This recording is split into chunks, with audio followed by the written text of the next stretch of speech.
இல்லை, இன்னிலிருந்து நாங்கள் வேற மாதிரி தான் உங்களை டீல் பண்ண போறோம். நாங்கள் ஆர்ப்பாட்டம் பண்ண கலெக்டர் ஆஃபீஸ் வருவோம். எங்க ஆளு எல்லாம் காலங்காத்தால 8 மணிக்கு கிளம்பி வருவாங்க. நீங்க அப்படியே ஒரு 1000 போலீஸை போட்டு நாயை பிடிக்கிற மாதிரி 2 பேர்த்த பிடிச்சிட்டு போகலாம். நாளையிலிருந்து ஆர்ப்பாட்டம் அப்படி கிடையாது. ஒரு வீட்டுக்கு வெளியே ஆர்ப்பாட்டம் நடக்கும். நீ 10,000 போலீஸ் இறக்கிய பார்த்துடலாம். நான் ஒரே இடத்துல அப்படியே என் தொண்டனை கூட்டிட்டு வருவேன். லட்டு அமுத்துற மாதிரி அமுத்திட்டு போயிருவீங்க. ஒரு வீட்டுக்கு முன்பு நாளை பாரதிய ஜனதா கட்சியின் தொண்டன் காலையில 10 மணிக்கு வெளியே வந்து நிற்பான். தன்னுடைய தாய்க்காக சகோதரிக்காக குரல் கொடுப்பான். இந்த அண்ணாமலை நாளைக்கு என்ன செய்ய போறேன்னு சொல்ற கேள்வி. எல்லா பலத்தையும் பயன்படுத்திட்டோம், பேசிட்டோம். என்ன உங்க கையில ஊடக பலம் இருக்கு, உங்க கையில சினிமா துறை இருக்கு. ஒரு படத்தை எடுத்து வடக்கு தெற்கு நீ பிரிச்சா வேலை முடிஞ்சு போச்சு. உங்க கையில எல்லாம் விருது கொடுக்கறதுக்கு பேசுறதுக்கு ஆளு இருக்கிறாங்க. சமூக நீதினு பேசுறதுக்கு 10 பேர் இருக்கான். பாரதிய ஜனதா கட்சினா சமூக நீதி இல்லைன்னு பேசுறதுக்கு 50 பேர் இருக்கான். அதனால் நாளை எனக்கு நானே சாட்டை அடி கொடுக்கக்கூடிய நிகழ்வை காலை 10 மணி என்னுடைய வீட்டுக்கு வெளியே நடத்தப்போம். நான் எனக்கு முருகபெருமானுக்கு சூர சம்ஹார பெருமை இந்த தீவிரம்லாம் அழிக்கும்.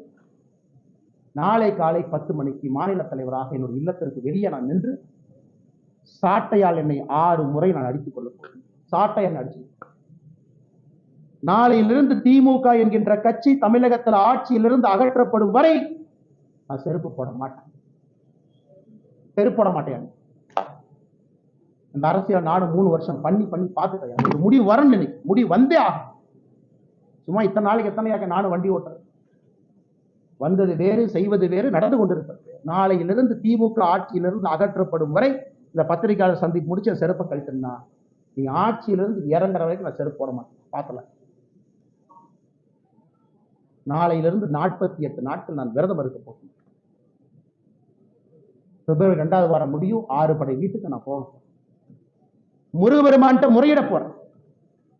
எல்லாத்திட்டையும் முறையிட்டாச்சு. நேஷனல் கமிஷன் ஃபார் உமன் முறையிட்டாச்சு. வேலை இல்லாம லெட்டர் எழுதிருக்காங்க 3 பேர் வேலை இல்லாம.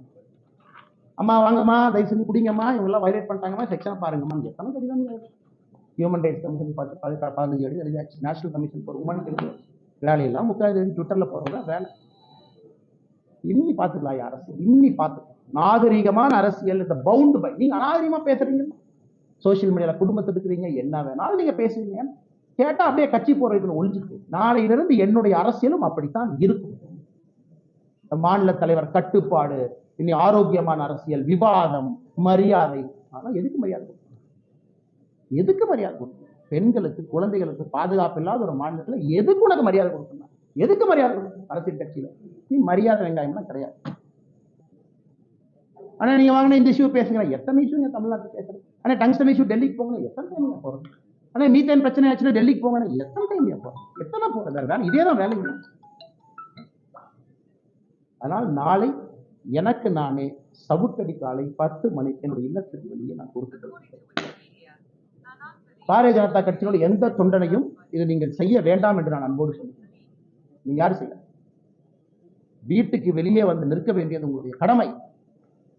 ஒரு சகோதரியோடு சகோதரனோடு அவர்களோடு நாங்கள் இருக்கின்றோம் என்று உணர்த்த வேண்டியது நம்முடைய கடமை. தீய சக்தி அழிக்கப்பட வேண்டும். தமிழகத்தில் அழிக்கணும், வேற வழி இல்லை.